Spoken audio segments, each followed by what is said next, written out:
When you talk about the different states' timeframes, that's probably the biggest issue because people don't realize that that farm lease just rolled over. What are some of the different state rules around timeframes? Well, a lot of states are before planting season really gets underway. So March 1st is a common date for certain states that the lease has to be terminated 30 days prior to March 1st. September 1st is the other big milestone date for other states. And a lot of times that has to deal with the growing season of the different states. So further north, you have a later growing season, so the later date. Further south, you have the earlier. Now, basically, rule of thumb, see if I've got this right, for the northern states, say South Dakota, Iowa, Nebraska, to be safe, you want to get that lease canceled before September 1st. Is that fair to say? Yeah, that's fair to say. Absolutely.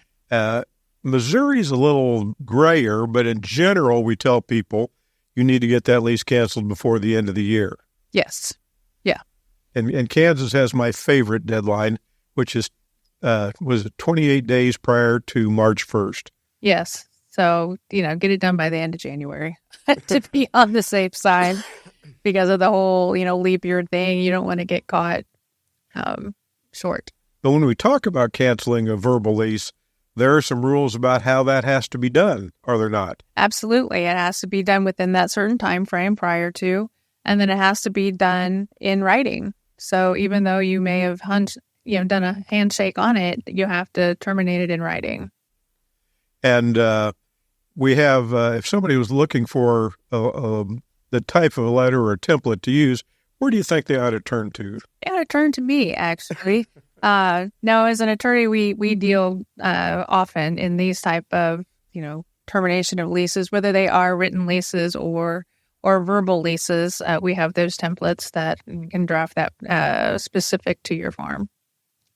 What are some of the things that are typically in a farm lease cancellation? What's typically in that letter? Well, obviously the names of the parties, the description of the property, the legal description, and what else, Bill? Well, I think some of them are that. You caught me off guard with that question. Well, since some of the, for wheat's the typical example, meaning that they say we're canceling, and oh, by the way, you can't plant a wheat crop. Which is because wheat's typically planted in the fall or the winter, right, the type, so that they would then get to harvest it the next spring. And in essence, they extended the lease by 6 months. So exactly, and so you also want the terms of that harvest. If you're terminating while there's still crops in the ground, then you want to have what happens to those crops. What's the split? Reaffirming that split between the tenant and the landlord. All right, so let's say you've got a verbal farm lease and you're happy with it. And you don't want to sell your ground. And would you advise somebody that they ought to just let that roll over, or should they think about doing something different at this point? I really think anybody who's got a verbal farm lease really should think about turning the rollover into a written lease, because you never know what's going to happen in the future. And you always want to make sure all parties are on the same page and you're not relying on memories. So if you put it in writing, everybody has input, everybody can agree, everybody knows what's going to happen March 1st, September 1st, the end of the year, the next year. And if something were to change, that lease is going to have a definite endpoint. So then everybody knows what's going to happen. People are sort of surprised that verbal farm leases are so common. And I think it was from back in the days when you were going to lease your land out to somebody, they were a neighbor or relative. And you got to see every day what was going on. I had a guy describe to me one time, he said that farming is a spectator sport. So it was easy to see what was going on. Exactly. Excuse me. But with more and more the time where the landowner doesn't live anywhere near the land, right, the chance for difficulties and frustrations really ratchet up. Oh, I think so. You're absolutely right. An absentee landowner who is leasing out their cropland, to a farmer, if they don't have somebody, one, watching it for them and keeping tabs on it, they don't know really what's going on. Is that farmer subleasing it and not telling them? With a verbal lease, you don't really have that non-sublettable term in there. And so if you're not there and you're not managing, or you don't have a specific manager looking at it, you don't know what's going on. So written lease is one. Again, put everybody on the same page, is very definite, very specific about what's happening, who does what, and who, what the responsibilities and obligations are. It's also, it's also easier for a manager. If you hire a farm manager, it's easier for a manager to do his job because he has specific terms and things that he needs to abide to and make sure and hold everybody's feet to the fire.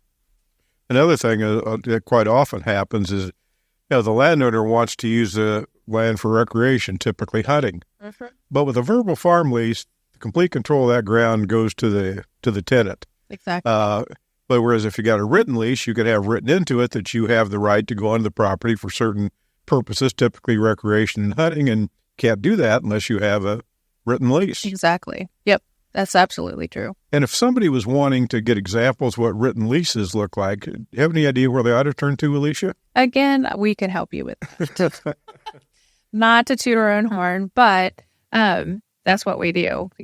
I've been in agricultural world for quite some time, dealt with farm leases, verbal, nonverbal, written, and terminations and all of that. And so we've got forms and templates to work off of and can specify and tailor it to your specific needs.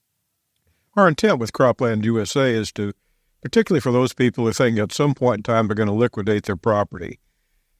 It's our belief that not our belief, it's our experience that it is a process that needs to be well planned and well thought out.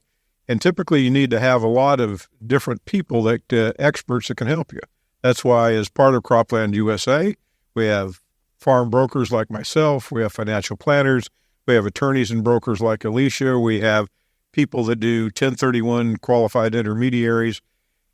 If you are going to liquidate your cropland and you want to do it at the best price, under the best terms, and protect your assets afterwards, that's why we developed Cropland USA, is to help people in that position, so that just as we have talked about verbal farm leases today, where we can help you understand the ins and the outs and the ways to protect yourself, we can do that through the entire process of liquidating cropland. And that's really the biggest reason we've developed Cropland USA.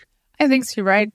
We want to be full service from beginning to end, the whole transaction. And the transaction just doesn't stop with the closing. It goes beyond for our clients because they have needs and they have assets they need to protect. And we have the resources and the avenues to help them do that.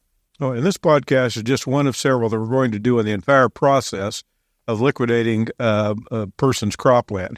And so we hope that you learn something, particularly those of you that are, frankly, to a certain degree exposed. If you have cropland out there that you're only getting rent off of it from a verbal farm lease, there are probably better ways to take care of that. But certainly we want to address it if you're thinking about liquidating cropland. So we hope that you'll get in touch with us. Alicia, why don't you tell people the best number to get a hold of? This is particularly if you own cropland in Iowa, Nebraska, or South Dakota.